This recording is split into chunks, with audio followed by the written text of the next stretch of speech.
of last split. Maybe they can reignite those flames now, but first they got to get through FlyQuest, a team that a lot of people were underestimating at the start of Spring Split. A lot of people had them placed bottom 3, but they end up taking top 4. Yeah, they took 4th place, but it was a best of 5. They went all 5 games against Phoenix 1. FlyQuest just kind of tooth and nail fought their way through the playoffs to get to that 4th place spot. And a lot of people were like, all right, when's FlyQuest turning back into a pumpkin? You think back to the beginning of spring? FlyQuest is in like 1st place tied with Cloud9. Had the battle of Cloud9. It's like, what's going on?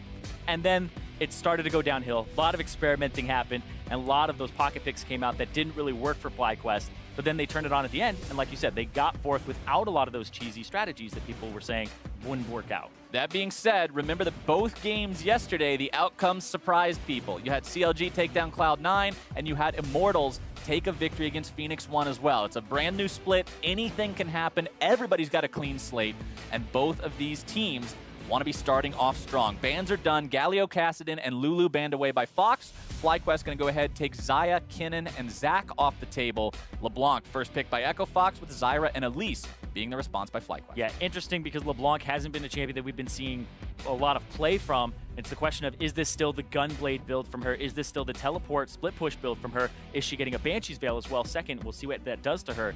But FlyQuest as well, going for elimination on the Zyra, and then Moon picking up the Elise here. And I want to see what this leaves for Acadian in the 2nd round, because it looks like they aren't picking his champion anytime soon.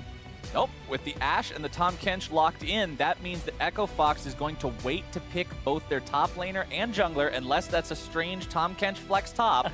They're going to be waiting to pick those till the 2nd round of picks after the 2nd round of bans, while FlyQuest will go ahead, match the bottom lane picks completely by picking up the Jhin for the AD carry role. Yeah, interesting here is that Keith, in his last 18 games, has played 14 Ashe games.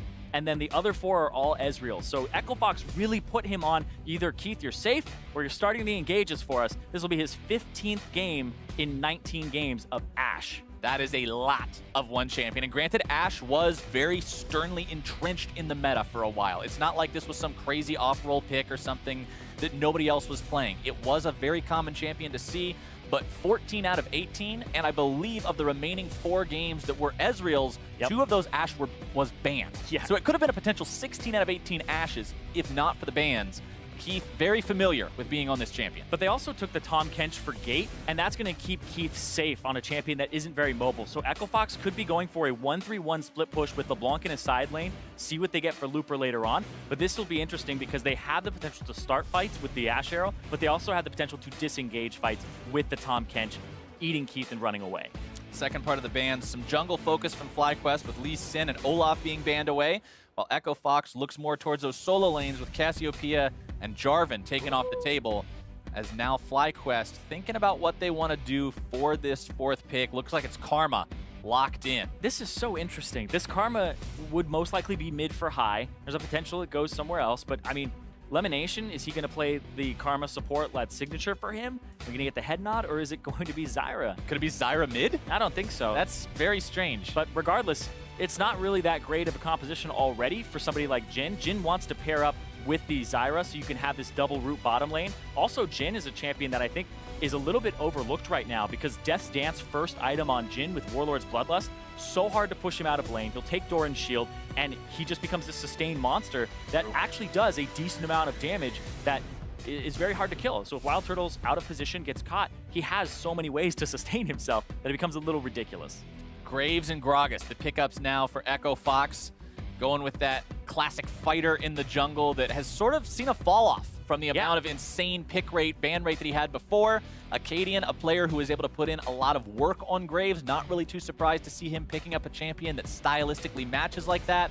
Looper on the Gragas in the top lane. The response to that from FlyQuest, Renekton for Balls. Yeah, Balls with the Renekton champion that he's very familiar with.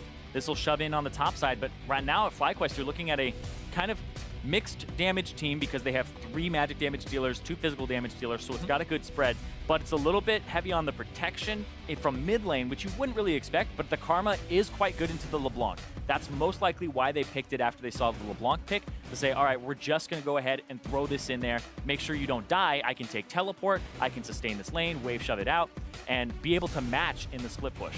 Absolutely. You've got to have some sort of way to deal with a split pusher like that. Or you just need to be able to pull the trigger in a team fight, not address them, play your own game, and win through that mechanism. You can't just allow this guy to do whatever he wants, especially with a player like Froggen.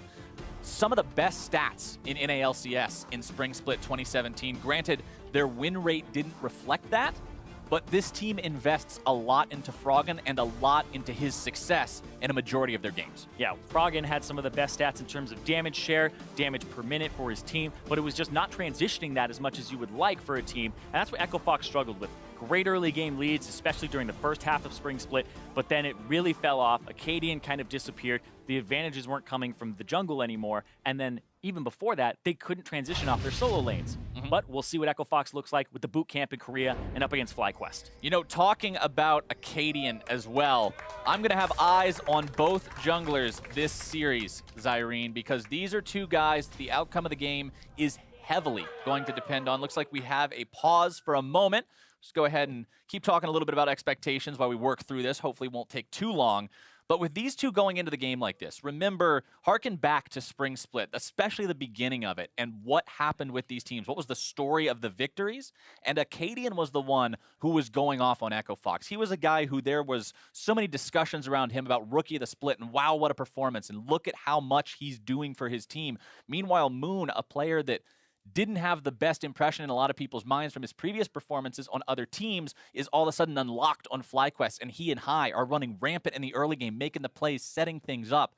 So both of these two have the potential to snowball their teams. Both of these two could really be the X factor. And that's what you're hoping for from FlyQuest. You're hoping for the mid lane to be able to carry, the jungle to be able to carry, and also the AD carry position. But in this composition, they do have their Renekton top, so you are kind of putting a little bit of those eggs in that basket up top for balls on that Renekton, hoping he gets the shove on, hoping he can get some flanks. So FlyQuest, that's what you're looking for, is the confidence. I want to see a Wild Turtle that flashes forward. I think everybody does. You know, that was when he looked best. That was the pentakills back multiple years ago when he first got his start on TSM. That's the type of turtle that fans have been waiting for to reemerge. Quick update on the pause situation. It appears that we've got an issue with glare. For I don't know exactly staring what at them is, intently. Yeah, somebody's got it's High. Some sort of apparently High has glare issues. So hopefully we can get those resolved, get back into game very quickly. But yeah, Wild Turtle, a player that you mentioned it when we were talking earlier, Zyrene, received a lot of criticism for getting himself caught, potentially having positioning issues, not playing as safely as it's looked at that he should. Yeah. But on a team like FlyQuest, on a team that's always making these characteristic and trademark aggressive decisions and just everybody's all in on the play, that can be a serious boon because you know that your AD carry is committed to this play. You know he's going to be in there doing the damage because that's what Wild Turtle does. He is pedal to the metal. And I feel like he's become a lot more tempered. Think about it from this perspective. This is Wild Turtle's third team in 3 splits. And he was under heavy criticism in his last 2 splits. Even back on Immortals, it was Huni Reignover having to do everything. Whoa, Wild Turtle getting caught out. And then TSM, it's like, oh, well, they're going to get double lift back. Wild Turtle had to deal with all of that mentally, and I think that being on a team with High, being back on his 2012 roster, that's going to do wonders for his confidence. That's what I'm looking forward to. It'll allow him to focus on his own play, let High make those big overall decisions. You can trust in the calls like that. High is one of the few players that can play League of Legends like it's StarCraft, just micromanage everything at once. He's in charge of every unit on his side of the map, and he knows how to make them work together as a coherent unit. We'll have to see if that sort of shot calling and team play that took FlyQuest to such great heights in Spring Split can allow them to make the climb once again here in summer. Again, he's going up against a guy that gets a lot of love from his team. Yeah, up against Froggen, and we think back to Echo Fox in spring at the very beginning. FlyQuest and Fox were kind of the 2 teams that everybody was like, wow, these are the unexpected teams during the first half of the split because FlyQuest was up near the top, Echo Fox was smashing people in the early game, and everybody was like, what is the ceiling for these 2 teams? They both ended, honestly, a little bit worse than the way their trajectory was during the beginning of the split. So it's important that they start off the spring split here with a win, especially against each other. Yeah, FlyQuest doing more than people expected of them by the end. You see, it's funny, right? Yeah. Because after the way they started off, people were looking at them like, oh, is this a top 3 team? And then by the end, people were surprised when they got the reverse sweep over CLG. And then when they took it to 5 games against Phoenix 1, so they were up and they were down, and then they came back up again at the very end. Echo Fox, meanwhile, some strong-looking games to start, like I said, especially from Acadian. But as the split went on, things got a little bit shaky. They were never really able to find their footing, barely managed to escape playing in the promotion matches, finishing 8th overall. Definitely looking for a stronger overall presence this split. Wanting to see if they can solidify that team play, make it so they can translate some of those early game advantages they find into actual victories. Yeah, and that's what they were hoping the boot camp would do for them, because they didn't change anybody on the roster like we said. They didn't do that quick fix. And so we'll see what happens for Echo Fox here. Balls shoving out top, going for the ward on the blue, and Acadian went for a full bottom side clear, including his Krugs, and they'll spot him now. And Graves kind of fell out of the meta, but it has been Acadian's pocket pick. You think back even before Graves was meta in the spring split, Acadian was still playing that champion before anybody else was. And everybody else in the world was like, this is probably a good champion. Yeah, Acadian definitely knows how to carry on this one. Froggen jumping in onto high, finding a little bit of damage here. Neither Acadian nor Moon has gone for anything just yet. Moon clearing out his jungle very thoroughly. Have to see which one of these two can get in there and get involved. Yeah, the battle of the Brodies between Moon and Acadian. These guys absolutely love each other. They learn so much from each other. Great. They love playing against each other, and they hang out all the time. It's great. Their Twitter back and forth is some of my favorite, but they absolutely adore the other. And I think a lot of that comes from they were both in the challenger scene. They both spent a decent amount of time there before they came up. But now they've both had really good spring splits. I definitely think that Acadian, wanted to perform a little bit better, but I think the last time they met, Moon got the better of him. I mean, even before this game, Moon's latest tweet, "See you on the Rift, bro. Acadian, love you." These guys, a lot of camaraderie between these two, especially when you've got all the memes and all the talk about toxic NA junglers. These guys got a lot of respect for each other. It's fun to see a couple of guys have that level of camaraderie, even when you're facing off like this. No, High and Froggen have actually just both backed and TP'd. Moon looking for a play there. Not yet. Acadian hanging around on the other side. Oh, he got him comes still. out. Froggen still trying to get himself away with the distortion. Flashes out of it. Chain's still going to proc. Acadian coming in. The root out onto high. Flashed away from the follow-up as Acadian has to flash too. Moon's not able to jump in with the repel. 2 health bars, both nearly extinguished, but they walk away. Moon totally had that, and he let it go. Even if you just get out, auto attack again, you change forms, give him the red buff auto attack from Elise's range, anything. The repel after, it just seems like he fumbled there. He couldn't let him go. He really did love him. Love you, bro. Let you go on this one. Everybody gets one. That's from Spider-Man, too. It's perfect. It's Elise. You're killing me, dude. I can't do it. Oh, that's too good. Close attempts at first blood. It was very close onto high as well. He almost dropped. He had to flash away, barely getting out of the second half of End of the Line. Both teams coming so very close to giving up first blood there. Yeah, great cocoon from Moon to start it off, and then it was the turnaround there from Froggen with the long-range chain. The tether range is definitely longer than the Karma tether range on her W, so he was able to kind of counter the root and get out of his own. So the turnaround was important because Acadian is on this Graves that requires CC from his laners, and Echo Fox do have CC in all of their lanes. They just need to land it so that the damage can come through. That's kind of why we don't see too much Graves, is because a lot of people want CC from the jungle again. But now, with Acadian in on Echo Fox, they have run this type of composition before. Yeah, when you've got a Gragas, when you've got an Ashe, when you've got a LeBlanc, there are setup tools to make sure that Graves can find that damage once he gets in. And of course, the burst will only become more extreme once he gets one more level. Yeah, and the Storm Raider Surge is one of the reasons that, well, I guess kind of the reason that Storm Raider Surge became so popular on Graves over Thunderlords is the fact that the only thing that really stops Graves from doing anything is not being up in your face. Initial burst happens, he can be right up in your face for extra shots, and they value that much higher than the damage that you would get from an initial burst of Thunderlords. I mean, when you think about it, Thunderlords probably adds enough damage to equal maybe 1 extra Graves auto attack. And if he's right up in your face hitting all the bullets, you're going to get multiple instances of damage equal to or greater than Thunderlords. Very, very effective for him to be running that Keystone. As Keith and Gate are pushed back underneath the turret. Very even CS right now between the 2 bottom laners.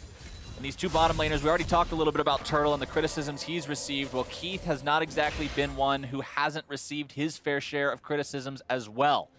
We talked about his performance on Ashe, how he was put on that champion 14 out of 18 games, and it just seems like he was always someone who never found himself having a great game, especially towards the second half of last split. Looking to make more of a name for himself, more of an impression this time around, shore up some of those performances. and really have some highlight reels. High they're going to be looking to caught turn. out here. Going to be a 2v2, 3v2 as First Blood goes over to Acadian, and they bail before reinforcements can help. Acadian starting off the summer the way he did in spring. First Blood for him, and this guy gets it all the time. You see it right there. First in spring split with 17 First Bloods. Acadian knows how to make those plays count and really leave an impact when he first goes in. Yeah, Acadian, so good at the early pressure, and Echo Fox play around that. It's just the mid-game that seems to get away from them. This right here, they miss chain, but then this cocoon from Moon hits Froggen just barely, but it's really, Froggen has done all the damage he needs to do. It's up to Acadian, who now has the burst to get in, get out. Storm Raiders helps him on the way, too. And even though FlyQuest had the man advantage there, Lemon Nation didn't get to do anything in time, as now Wild Turtle going to be stunned up. The arrow coming in there, forcing out the heal from Turtle, but nothing else. So it's one summoner spell, two summoner spells actually, the flash from Lemon Nation as well. Yeah, a little awkward there because Echo Fox actually haven't had their bottom lane back yet. Neither of them have, whereas FlyQuest's bottom lane have actually both back and purchased items, so there's more HP on Lemon Nation, harder to kill, and then you also have more damage and mobility coming out from Wild Turtle. So that was kind of an arrow to push them off, but I don't feel like that was one that you necessarily needed. I feel like you keep that arrow.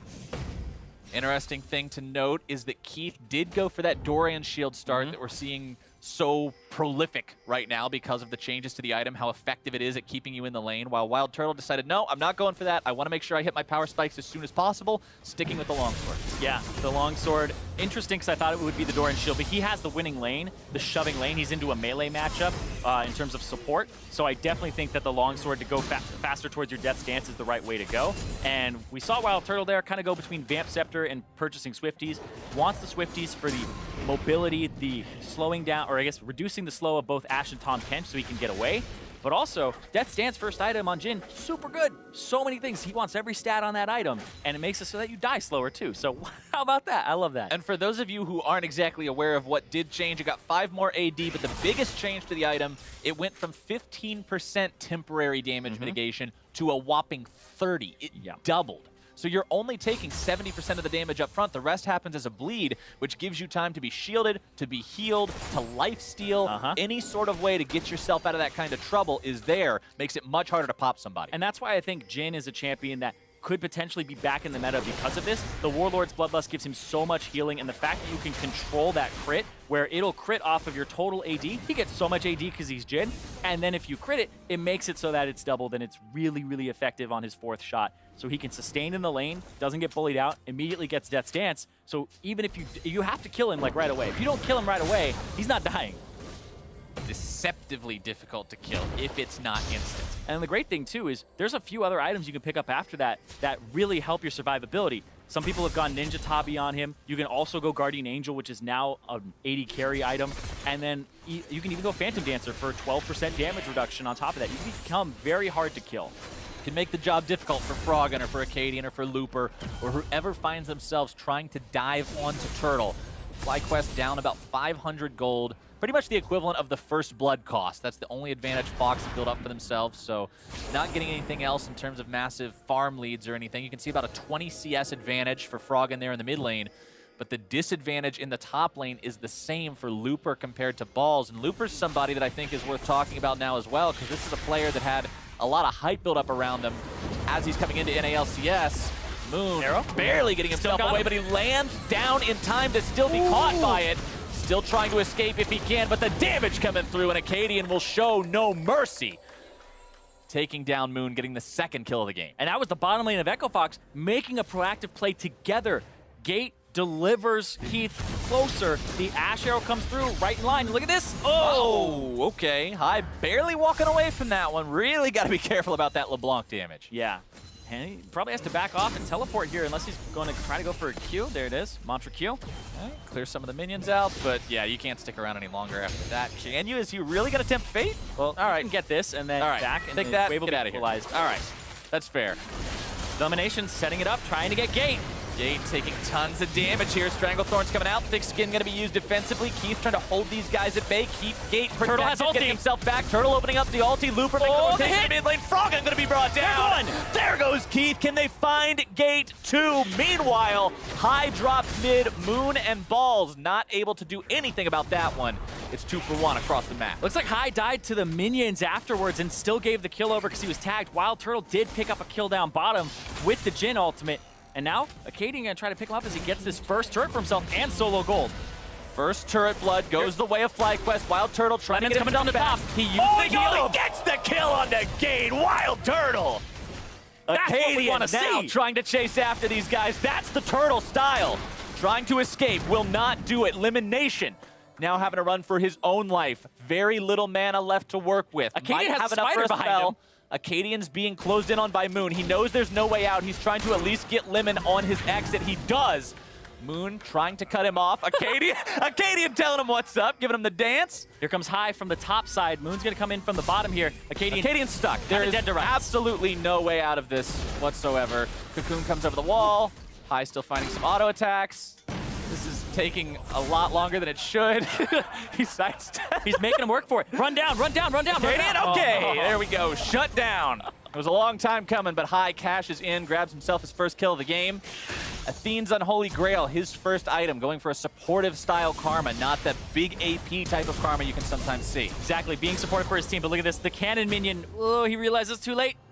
Oh, the last caster minion auto.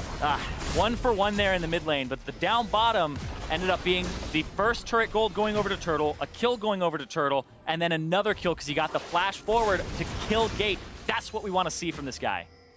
4, 1, and 0 for Acadian, by the way. Yeah, Acadian is doing work, but the big difference here is Acadian is only up 400 gold over Moon, but Turtle is up 1,500 gold over Keith. That is insane this early on. He is pretty much the gold advantage itself. Yeah, Turtle's sitting exactly where he wants to be. Couple kills under his belt, Death Dance up and running. This is a Jhin that will be very scary heading into the mid game. And if you get an Infernal Drake onto Jhin, that is one of, if not the best champion in the game to have Infernal Drake on because of how high his damage gets, how effective that multiplier is. Yeah, Death's Dance already completed about 13 minutes in the game. Turtle has 216 AD. Keith has 108. He literally has twice as much AD.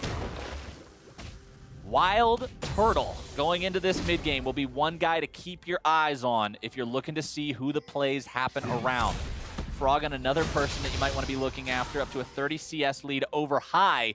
Almost getting to that point now. He's got the revolver. Wanting to see what he decides to do. Yeah, now what's happened in this game is the bottom turret has gone down, Infernal Drake is off the map. Play to the top side, play to Rift Herald, play to mid. FlyQuest will put their bottom lane in mid to shove it out and apply pressure to Froggen. Now, it's really where does High choose to go? What is the objective that's next for FlyQuest? I would think it's playing around Rift Herald, potentially topped or mid turret here, because there's something you need to get on this map. And you can see Echo Fox actually match that by putting Looper in the bottom side. So they'll probably put Balls on the bottom side of the map as well to match TP there.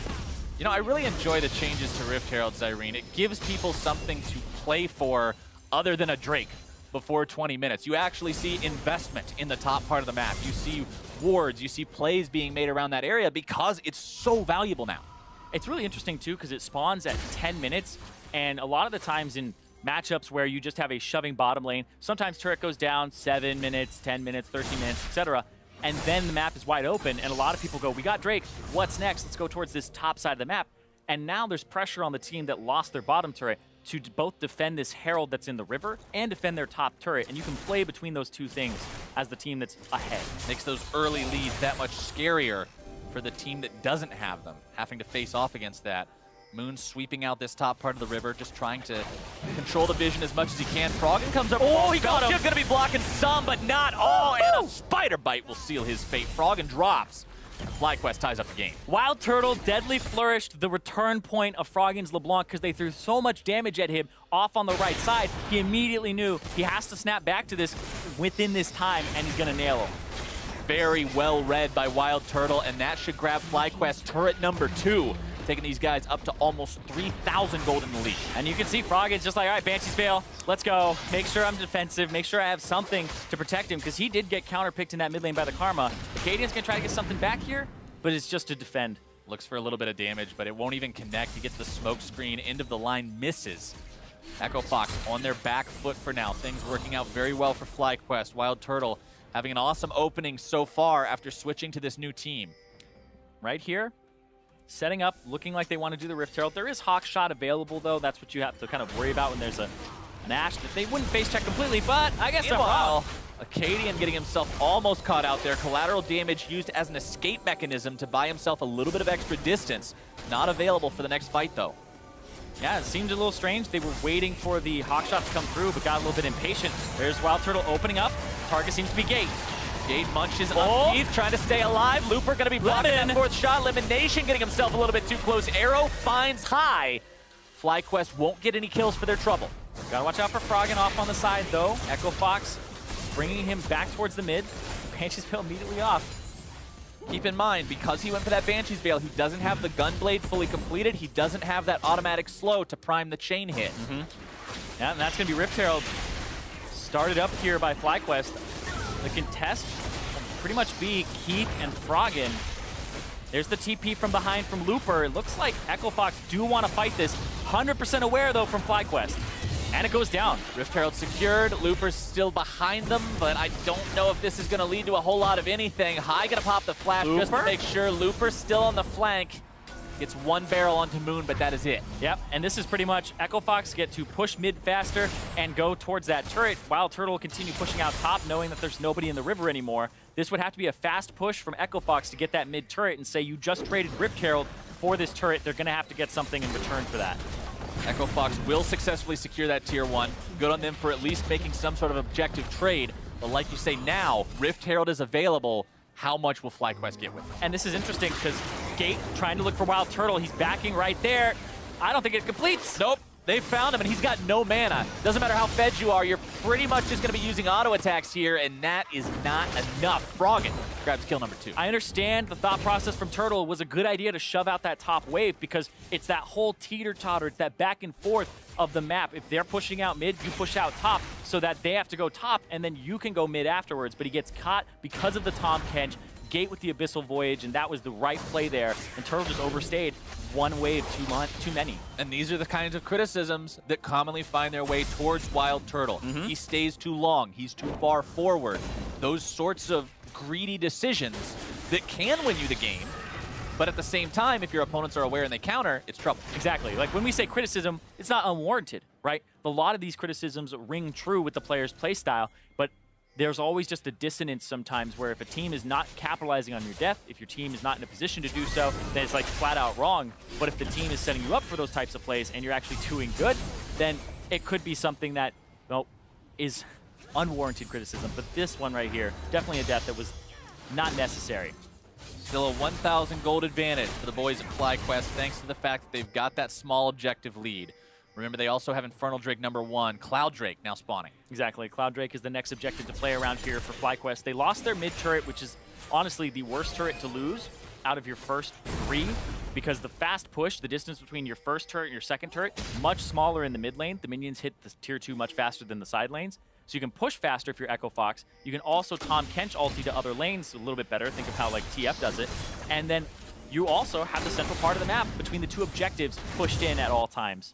So it's actually kind of good for Echo Fox that they're in this position, and they actually stand a good chance of getting back in this game with picks. Arrow up. Echo Fox wants Wild Turtle, but the arrow won't find anything.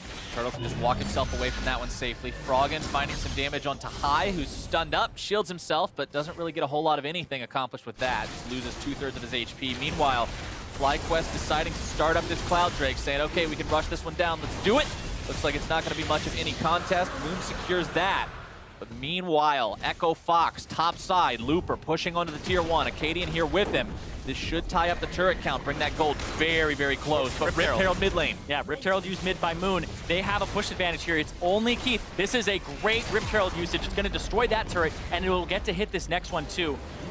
This can't have a push so with a Rift Herald. Good from FlyQuest. The position of Echo Fox, it was right to get the top turret for the Cloud Drake, but they lose 2 off the Rift Herald push.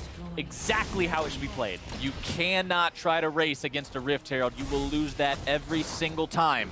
FlyQuest now trying to back away, but Looper's looking to cut him off. Try to find that flank. Deadly Flourish onto the Fat Man. Gate gobbling him up, taking him to safety, but High's going to be taken very low as well. Ball's in retreat. The rest of FlyQuest also backing away. Nothing coming out from the fight. Yeah. Looper got rooted and then threw out the ultimate, but got picked up by the Tahm Kench, and that's what they're looking for with that Tahm Kench pick, is having Gate make plays across the map, but also save people. He did his job in that fight for sure. Ardent Sensor as well for High coming out early, but look at this. Look at this. Moon was backing, but there's the TP. They're suspicious. The ward goes over, and they see this. FlyQuest aware, but they don't have everybody there. FlyQuest needs to try to get in position for this if they want to stop it. Baron down below half. Echo Fox still sticking with the call, wanting to make it happen. Balls exhausted. Baron below 2K. Echo Fox trying to take this down. They've got it. Acadian with the secure, but now can they get away? Looper over the wall. Moon's going to be slain by Froggen, as now Acadian still retreating. Keith trying to get back as well. Balls does not want to be chasing this any further. Acadian dodging away from some shots. Gets hit by the second one. Arrow comes out, doesn't find anyone. The back completes. Acadian will be the sacrificial lamb. He and Looper fall, but they get Baron for the trouble and take Moon. Yep, they end up trading 3 for 2. Oh! Nope, it's 2 for 2 at the end of all of it. Echo Fox, that was a bold call. They just FlyQuest. They got that Baron right near the spawn at 22 minutes. Super fast pickup. That's what you're looking for from a team that didn't make a lot of mid-game proactive moves. Echo Fox are behind. They're suffering from a lot of their mid-game problems, but that was totally the right play there. That was well done. And I think that was super bold. That could have backfired real hard. Definitely could have. You can see Balls trying to stop these guys here. But watch Keith. Keith is like, no shots into the Renekton. Baron, just hit that thing. Nobody is attacking any of the other members of FlyQuest. They just want to kill the Baron, and it gets burst down, and then it's the retreat here. Looper gets over the wall, and Wild Turtle flashes to finish it off. Another aggressive flash from the AD carry, but then Froggen picks up Moon on the side, and then the Wild Turtle snipe doesn't go for Gate, goes for Acadian instead with the slow.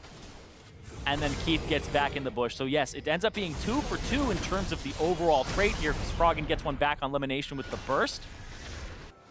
But man, 2 for 2 and a Baron? That is any day. Game's tied up again now. Echo Fox showing off what they learned in those Korean boot camp games. Yeah, play to win, play fast. No reason to sit around if you can make a play like that. It's a risky call, but we talk a lot, Cyrene, about how risky calls can be what brings you back when you're behind. Yeah, and I want to talk about what this sets up for Echo Fox now, because Froggen 2 levels up over High because he's been grouping a whole bunch and supporting. Then now the Gunblade online as well as the Banshees fail. So Froggen is ready to split push, ready to deal damage to these turrets and pick people off. And he's going to try to do it to High right here.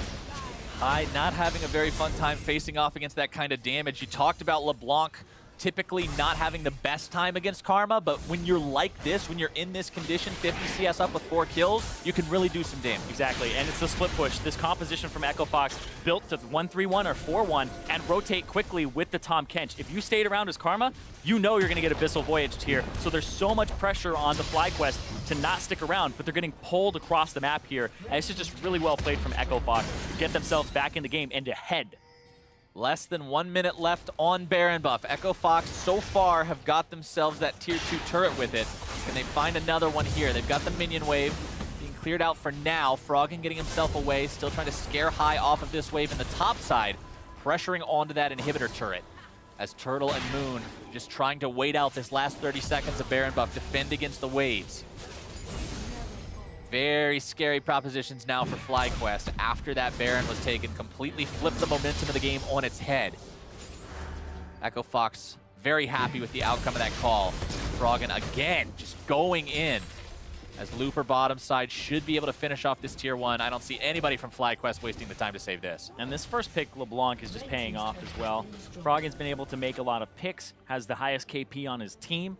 And this is what you like to see from this guy. Highest CS on his team as well. Like, he's really doing work here. We talked about his mid lane stats being some of the best. This split push champion with the TP, this seems to work out for him. Remember, they're playing things like Twisted Fate, trying to make sure they had map pressure from Froggen at all times. This is a champion that can do that as well. Stealing away the enemy jungle, taking as many resources as you can, making sure the lead is built by every small margin. And this is super good from Echo Fox too. 40 seconds before the Cloud Drake spawns, they back, takes 8 seconds to do that. They're going to run and be right there near Cloud Drake on spawn. And this is the perfect time to do it, too. Echo Fox, this seems a little bit rehearsed. Everybody backed for that as well. You saw Froggen, instead of continuing split pushing, goes back at that timer so that they can all hit the Drake. And with Froggen hitting his Void Staff now, he's that much scarier. Every defensive bit that you try to itemize against him, every point of magic resistance is going to be that much less effective at stopping that burst from coming through. And also a Hex Drinker for Keith and Ninja Tabi. I love that he has both resistances and that he's built a little bit more defensively here. We see Arrow actually do this a whole bunch where he gets the Hex Drinker third item and just a great defensive option here that'll help keep him alive. You saw the graphic pop up on the screen a second ago. 3,653 gold from the Baron power play for Echo Fox, bringing them not only back from the gold disadvantage, but catapulting them into the lead as they go for the Cloud Drake. This will be their first Elemental Drake of the game. There will be one more spawning if they take this one now.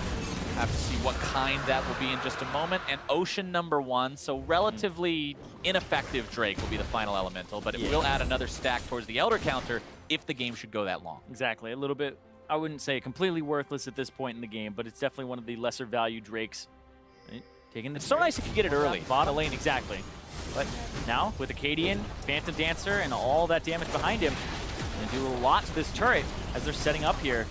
FlyQuest really don't have a surefire way to engage, right? They have the disengage. If you're running into this FlyQuest team, they feel pretty good about it. They can cocoon to disengage. They can use the Karma Shield. They can use the Wild Turtle Root and Lemonation Zyra as well. Anything from Zyra. Yeah. But engaging, it's kind of Wild Turtle has to get a pick, or Zyra has to get a pick, or Moon has to get a pick, so it's not really this, you jump in and you go for it. But look at this, let's see what Froggen can do to Balls. He doesn't have much MR, just a Negatron Cloak. Taken under half. Froggen still looking to chase more here. Dominus popped. Froggen jumping himself away, deciding grabbing the ulti is good enough. Doesn't want to be running into any kind of a FlyQuest trap. The FlyQuest getting that turret, having Balls take the T2, at least keeps that objective count even, keeps the gold very close. This is still anyone's game, Zyra. We've been talking about momentum in the favor of Echo Fox, but it could easily go back towards FlyQuest. These teams are teeter-tottering. Yeah, everybody backing right now, resetting and spending their gold if they can. Baron in 20 seconds means there's going to be a fight, like it or not. And they've got to be as ready for it as they can. Teleports up for all 4 solo laners in this game. Yeah, High is a little bit away from his next item. He's sitting on 1,400 gold right now. Lemonation. Tries to flash it, but the chains are too long. Froggen on a rampage. That's a big pick. Yeah, huge. 100-0 there. He's looking for another. Won't find that one. Gate eats the Deadly Flourish. Not really too concerned about it.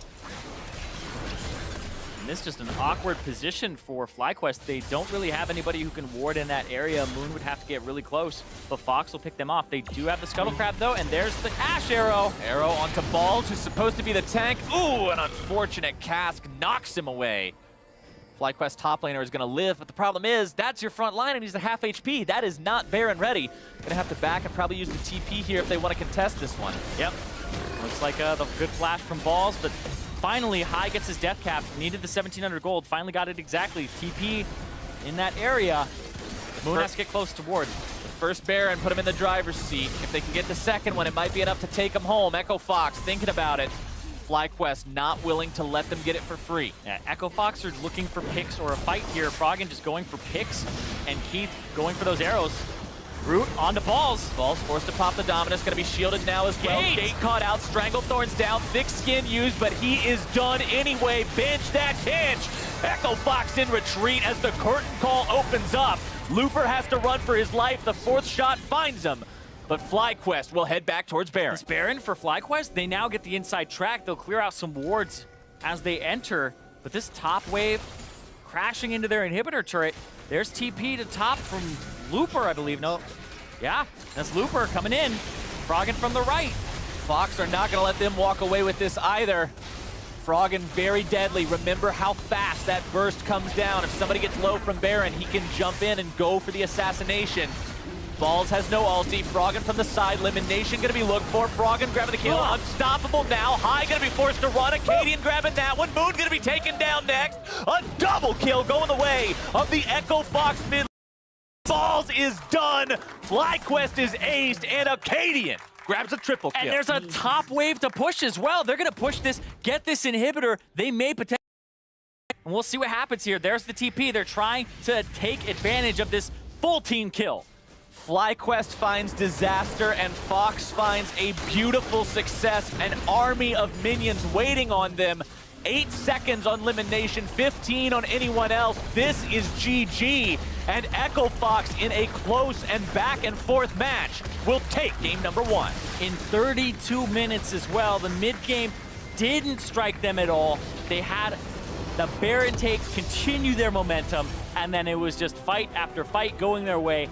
Definitely off the back of Frog in there, as well as the whole team having some pretty good performances. 7-2-1 from Acadian, 7-2-3 from Frog, 14 kills in the whole team. Every single kill on one of those two. Putting the team on their back, doing what needed to be done. Acadian making the plays on the signature champion. Froggen, we talked about how much this team likes to invest in him, how much they believe that he can make things happen. It showed how that can work this game. Absolutely. Froggen really kind of decimated 2 levels up for himself. The split push to LeBlanc, the first pick, really definitely did work for him. And that was a game that was back and forth during the early parts. We saw Wild Turtle get some early kills, about 1,500 gold up on his Jhin, but then the transition from that, where they got the Rift Herald, they went down mid, looked really good for him, but it was that sneaky Baron. It was that Baron that changed it. That Echo Fox, we've seen them have some nerves. That was nerves of steel there, where they just kept dealing damage to it, and they were 100% okay with people dying to get the Baron. That was a decisive call. And keeping them in the game to the point where they could make a call like that, they got to that point because of some of Acadian's early game plays. He was able to get the team going, able to set them up. Let's take a look at some of those right now. Yeah, this is the first blood here. Another one for the guy. Level 6 came in, and then they went after high here.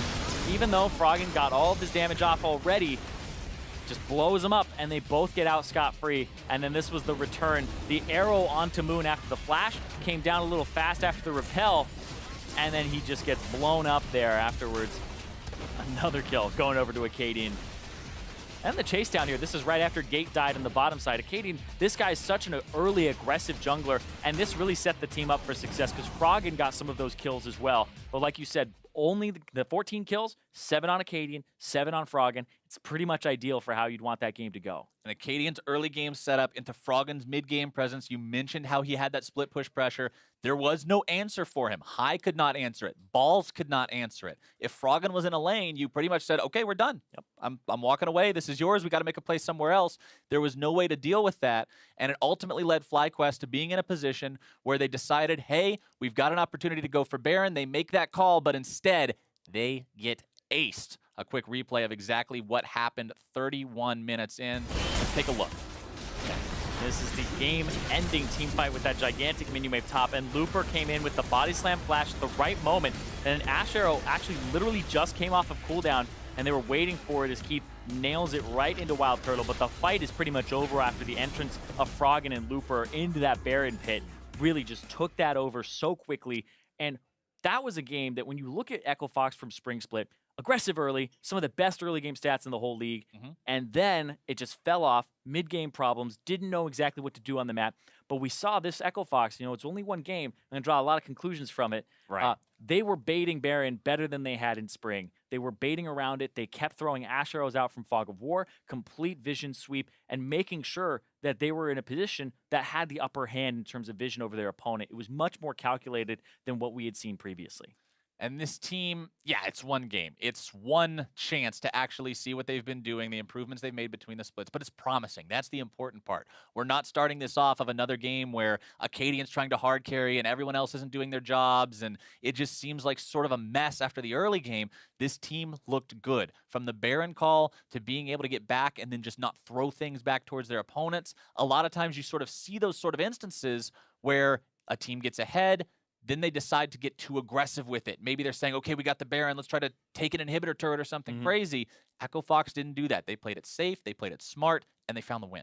Yeah, it really didn't feel like FlyQuest had too much agency during that mid-game because their composition was built to play around an AD carry that really can't do a whole lot, and you want to be engaged on that team. If you're getting picked with Ash arrows and etc., or flanked or kind of ripped apart by this LeBlanc who's going to split push, the composition doesn't function very well. The Karma needs to be grouped up with your team. You want Elimination to disengage, but it was kind of forcing them to try and make plays, and Echo Fox played appropriately at the right distance, and if they were ever engaged on, you have the Tahm Kench to get away. So I thought that the draft definitely went in favor of Echo Fox, and they played it better as well.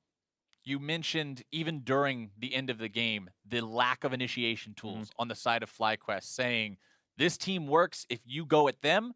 If they have to go at you, it's kind of sketchy.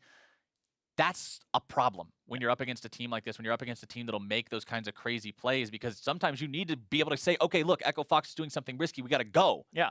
And if you can't go, then all of a sudden it's not as risky. Echo Fox can get away with it. You have a 21-minute Baron, and things go down pretty quick. Yeah, especially when you're up against a team that has double TP and you have a Karma mid, and the Karma's trying to counter and run teleport against the LeBlanc. It'll work out during the lane phase, but Frog had picked up too many kills during that mid game that he was able to be up over high, pressured him in the split push, so I didn't really have too much of a chance to group up, be a part of these team fights, throw out damage even, and that's really what I think I would like to see changed in the next game, is high on a different champion other than the Karma, and if he is going to stick to the Karma, more hyper carry potential for Wild Turtle, and also Elimination, playing a pick comp against Elimination seems to work out for them. Froggen was definitely all over him. He didn't really get to play too much League of Legends. Yeah, he was having a pretty fun black and white screen simulator there towards the end after LeBlanc got on top of him. But we're going to step away for a quick break. When we come back, it's Game 2 between FlyQuest and Echo Fox. Stay with us. You're watching the North American LCS.